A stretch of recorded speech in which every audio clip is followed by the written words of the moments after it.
त्यांनी भारतीय जनता पक्षाला पाठिंबा दिला, महापौर पद वगैरे दिलं. त्या संदर्भात स्वतः उद्धव ठाकरे लक्ष घालत आहेत. स्वतः कदाचित 1-2 दिवसात त्या लोकांना इथे मुंबईत पाचारण केलं जाईल आणि त्यानंतरची पुढली खबर मी तुम्हाला देईन. पण एक सांगतो, मी तुम्हाला माननीय उद्धवजींचं परत एकदा सांगतो की कोणत्याही परिस्थितीमध्ये भारतीय जनता पक्षाला मदत करण्याची भूमिका त्यांची नव्हती आणि आजही नाही. ज्या भारतीय जनता पक्षानं बाळासाहेब ठाकरेंचा पक्ष फोडला, चिन्ह चोरायला मदत केली, अशा चोरांना पाठिंबा देऊन कुठेही सत्तेवर आणू नका, हे त्यांचे स्पष्ट आदेश चंद्रपूरसाठी होते. या उपर जर कोणी सुपर उद्धव ठाकरे झाले असतील तर मला माहित नाही. पण हे सुपर उद्धव ठाकरे वरुण सरदेसाई आहेत का?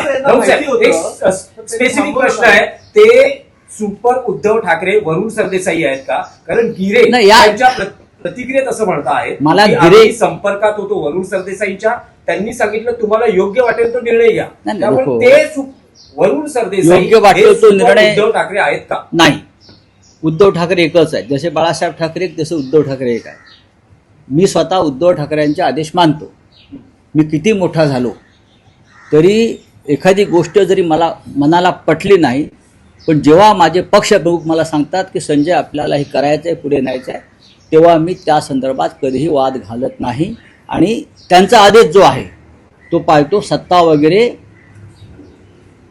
किंवा पदं वगैरे त्याच्यापुढे काही नाही.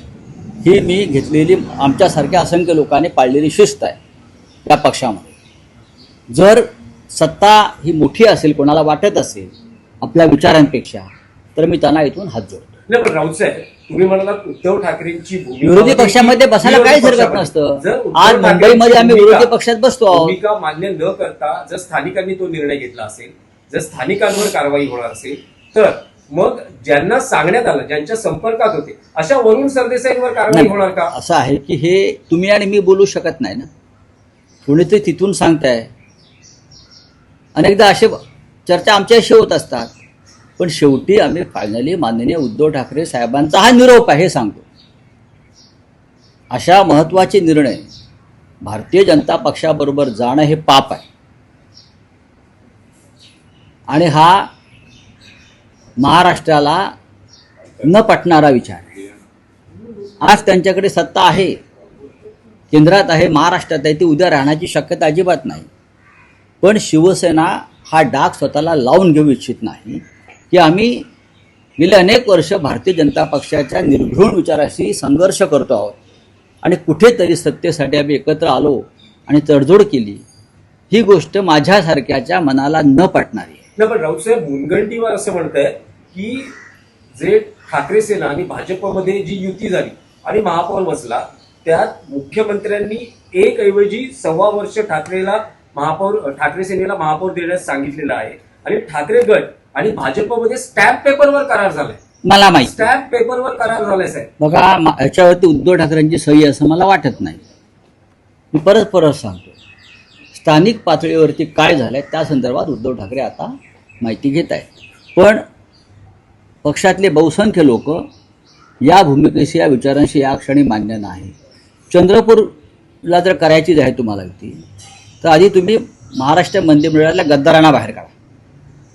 तुम्हाला शिवसेना हवी आहे ना खरी, ओरिजिनल, मग शिवसेनेतून बेईमानी करून आलेल्या लोकांना बाहेर काढा, मग आम्ही तुमच्याशी चर्चा करू. पण त्यात तुम्ही काँग्रेसला असं म्हटलं होतं की सत्ता मिळाली नाही याची काँग्रेसला लाज वाटली पाहिजे. बघा, त्यावर सत्काळांचं प्रत्युत्तर तुम्हाला असं आहे की इतरांची लाज काढण्यापेक्षा चंद्रपुरात लाज कुणी घालून हे तपासणं महत्वाचं आहे. हो, ती बघा, हर्षवर्धन सकपाळ जे बोललेले आहेत त्यांनी आत्मचिंतन करायला पाहिजे. आमचे मित्र आहेत ते.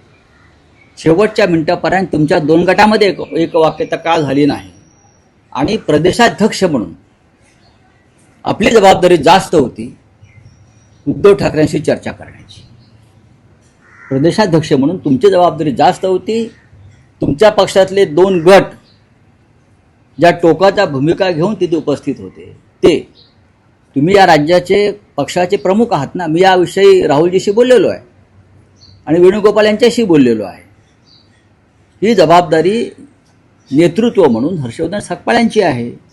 ही उद्धवजी आमचं आता एकवाक्यता झालेली आहे आणि आपल्याला आता एकत्रित पुढे जायचं आहे चंद्रपूरला आणि उद्धवजींची तयारी होती. तुम्ही काय सांगताय आम्हाला? राजकारणामध्ये आमचीही काळ्याचे पांढरे व्हायची वेळ आलेली आहे किंवा झालेली आहे. त्यामुळे रावसाहेब परभणीमध्ये मुस्लिम महापौर झाले. पुढे परभणीमध्ये मग काय आलं झाला पुढे काय? या देशाचा राष्ट्रपती मुस्लिम होऊ शकतो, अटल बिहारींनी केलेलं आहे. या देशाचा अनेक ठिकाणी मुख्यमंत्री मुसलमान होऊ शकतो, महाराष्ट्रात झालेले आहेत. राज्यपाल होऊ शकतात, लष्कर प्रमुख होऊ शकतात, झालेले आहेत. निवडणूक आयुक्त मुस्लिम होऊ शकतात. मग एखाद्या ठिकाणी जर मुस्लिम महापौर झाला तर हा तुम्हाला प्रश्न का पडावा?